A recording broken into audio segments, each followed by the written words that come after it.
Knowledge is power, but true power comes from wisdom. The pen is the mighty power that will free us from these isms, the isms that erase capital and communists. But the people who control the game say that ignorance is bliss. But who do you think makes up these stupid fucking sayings? I'll give you a clue. They're fully invested in delaying our evolutionary progress, unlocking the power of our thoughts. But the collective consciousness is expanding. Let nature run its course, because of course the thoughts we think will have a significant effect. We have an ignorant nation mistaking academia for intellect, because memorizing facts doesn't make a man wise. The emperor's back in the room and he has a new disguise, because the lies we are told is that if we don't go to school, that we have no hope in life. But guess what? You've been fooled. Some of the wisest men and women, they can't even read and write. Jump on a flight to Peru and meet the Amazonian tribes, take a trip to Egypt and check out the wise men of the deserts, the savages, uncivilized, the people we call peasants, while we exchange presents for Christmas, smeared in third world blood, around polite table talk, firm handshakes and empty hugs. We're the thugs.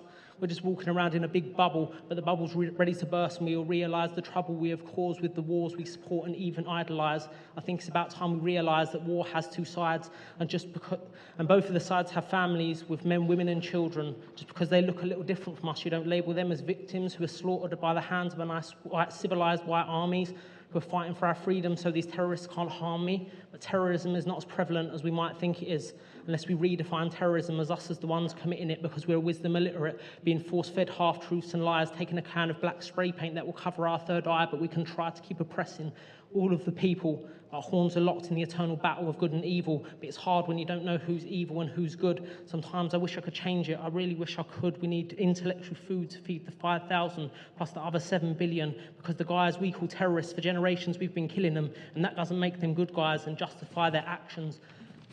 But after decades of abuse, you can expect a reaction. Just for a minute, put yourself into their shoes. A 5-year-old boy, and Americans are shooting you. They gun buck your mum and zip tie your whole family. Would you think in your head these guys are giving us democracy? Then you wonder why groups act a little bit dysfunctional. I'll give you a clue. It has to do with our control of the global economy, resources and collective point of view. Media creating systematic oppression, showing differences between us two. Because there's one group that's dark and one group that's light.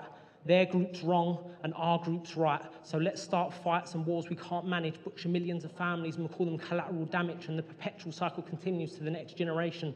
If we need peace, we need to unite all nations, and even if we don't unite, we could just leave them alone, leave the opium, diamonds and oils and minerals for our phone, because we always want justice for the terror that happens in our streets. But when it comes to Palestine, they have to turn the other cheek, then have to turn the other and cut off the hands, remove the head from the legs and leave their bodies on the ground. This is reality for anyone who's not in Europe or America. Terrorism, that doesn't even exist over in Lebanon, or most of the whole continent of Africa, most of Middle East and Asia, but we still got the backs of the Aboriginal hunters from Australia or the oil barons of Israel who have us in our pockets, while the terrorised Palestinians with missile-guided rockets, 500,000 dead in Iraq, 300,000 dead in Syria, 30,000 dead in Afghanistan, 15,000 dead in Libya.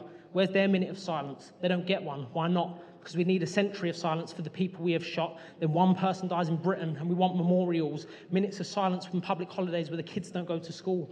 But honestly, I'm not trying to play the life down of any man, but are we that much more important than the kids of Afghanistan, where the Taliban were apparently trained and armed up to the teeth by guns from the good old USA? Don't be a sheep to the media, be a disciple and a pupil. Don't let the media tell you who's hate. The next moments, they are crucial, because with the people we are fighting with, we probably have more in common than the right honourable paedophiles occupying the House of Commons. And it's clear that our government does give a shit about its people. Tax breaks for the rich while we give poor people the needle, cut funding for the public and fuck the disabled. We're getting them on the factory lines like they're full-bodied and abled. Let's sell the NHS, create more private prisons, create environments that breed crime, and these people, they can fill them. And we'll distract them with work days that we can barely manage. We do it, we make it work, but really it's a challenge. And then the bills pile up and the debt collectors come knocking. If we're lucky, at the end of the week, we can afford a little shopping, but that's okay. Take this credit card and get yourself in debt, and the cycle continues in the night, waking up with regret.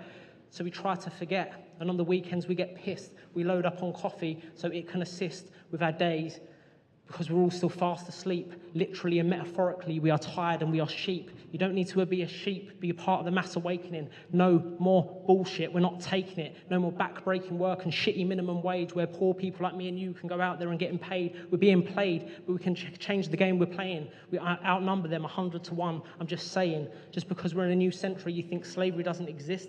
We're just slaves to big pharma and debt. They just changed the game a bit. What kind of government solves homelessness with spikes, solves debt with more debt, and brings peace by starting fights? The only way to drive out darkness is through light. Martin Luther King said them words, and I think he was right. So let's unite and stop fighting between one another. Black, white, Muslim, we're all brothers. And even the oppressors are like distant cousins. We don't like them that much, but someone's got to love them.